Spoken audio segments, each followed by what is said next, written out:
तो जिंदगी में कभी भी आपको कैंसर ना आए, इसके लिए बस एक ही चीज याद रखिए कि हमेशा जो खाना खाएं, हमेशा उसमें डालडा तो नहीं है, उसमें रिफाइंड ऑयल तो नहीं है, डबल रिफाइंड तो ऑयल नहीं है, ये देख लीजिए एक बार। दूसरा, जो भी खाना खा रहे हैं उसमें रेशेदार हिस्सा ज्यादा है, हाई फाइब्रस डाइट जिसको हम कहते हैं। जैसे छिलके वाली दालें खा रहे हैं, छिलके वाली सब्जियां खा रहे हैं, सब कुछ छिलके वाला खा रहे हैं, चावल भी छिलके वाला खा रहे हैं, तो बिल्कुल निश्चिंत रहिए, कैंसर होने का कोई चांस नहीं। और कैंसर के जो सबसे बड़े कारणों में से 2-3 कारण हैं। एक तो कारण है तंबाकू, दूसरा है बीड़ी और सिगरेट। तो तंबाकू, बीड़ी, सिगरेट और गुटखा, वो किसी भी नाम से बिकता हो गुटखा, ये 4 चीजों को तो कभी भी हाथ मत लगाइए, क्योंकि कैंसर के मैक्सिमम केसेस इन्हीं के कारण हैं पूरे देश में।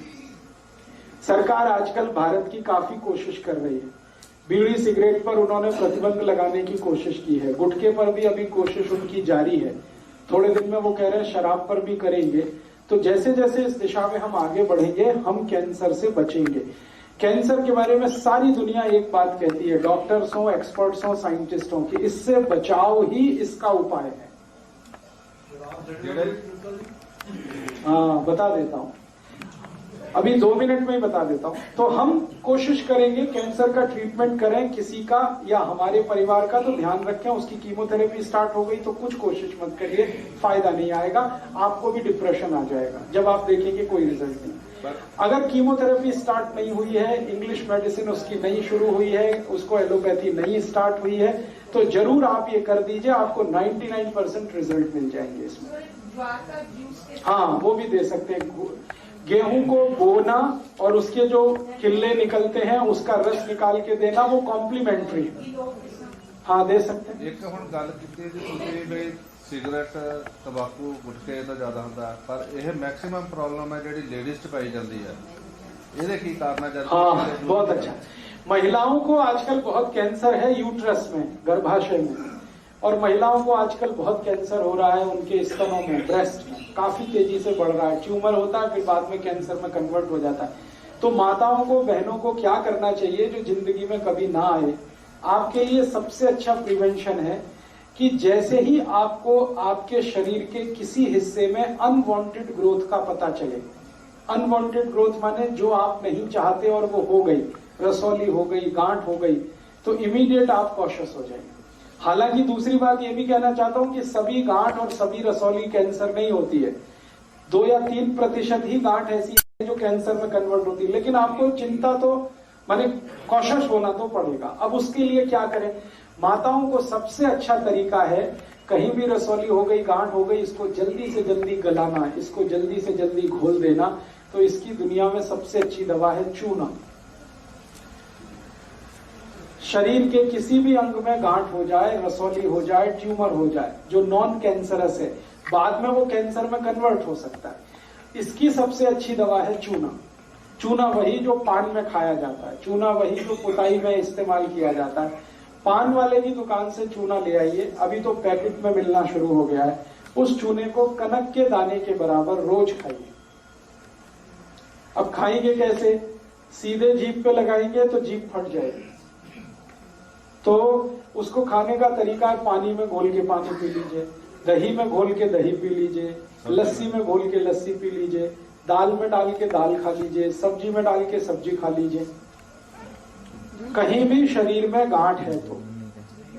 एक ये हो गई जी गल, जो पता लग गया भी गठ हो गई, आम तौर पर ਜਿਹੜੇ ਮੇਰੇ ਨਿਗਾਹ ਦੇ ਵਿੱਚ ਕੇਸ ਹੈਗਾ, ਕਿਉਂਕਿ ਮੈਂ ਇਸੇ ਕੈਂਸਰ ਪੇਸ਼ੈਂਟ ਦੇ ਨਾਲ ਮੈਂ 4 ਸਾਲ ਚੱਲਿਆ ਹੈਗਾ ਜੀ। लेडीज को ज्यादा प्रॉब्लम पेट दे विच रसौली बनती है। हाँ, बस पता ही नहीं लगता। देखिए, पेट के बीच में रसौली है तो वो भी गांठ ही की तरह, और वो भी गलेगी, चूने से ही गलेगी। पता कैसे चले? पता कैसे चले? पता करने का बहुत सिंपल तरीका है। जो भी माताओं को पेट में रसौली हो जाएगी, उनकी मेंसेस साइकिल पूरी तरह से बिगड़ जाएगी, उससे पता चलेगा। खून बहुत ज्यादा आएगा, और 28-30 दिन में मेंसेस आना चाहिए, वो 15 दिन में ही आ जाएगा, 10 दिन में आ जाएगा, 12 दिन में आ जाएगा, 14 दिन में आ जाएगा।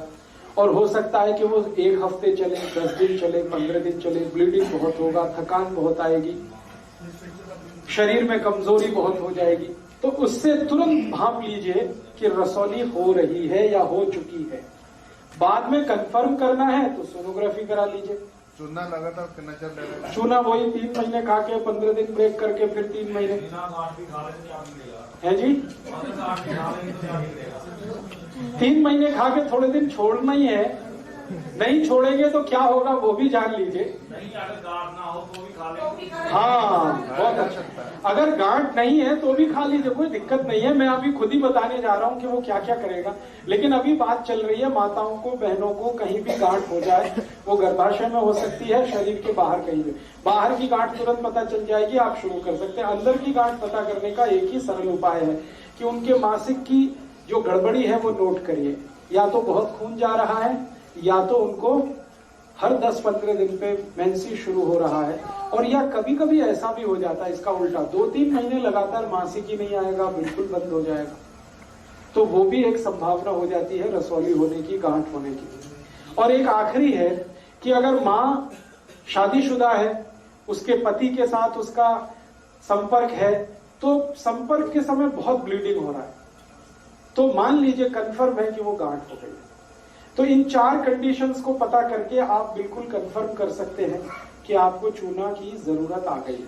ये चूना सबसे अच्छी दवा है, सबसे सस्ती दवा है, साइड इफेक्ट इसके बहुत कम है, बिल्कुल मिनिमम है, और दुनिया की सब दवाएं इसी चूने से बनती हैं जो रसौली को गलाती है।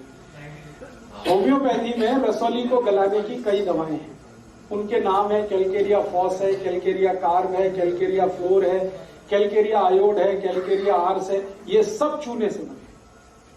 तो वो सब बताऊं उससे अच्छा मैंने आपको मां बता दी जिससे ये सब दवाएं बनती है, चूना ही है वो।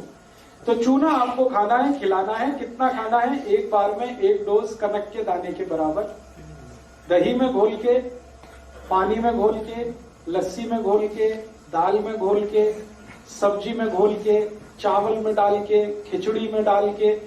एक चीज छोड़कर किसी में भी घोलिए, दूध छोड़कर किसी में भी मिला के चूना खा लीजिए।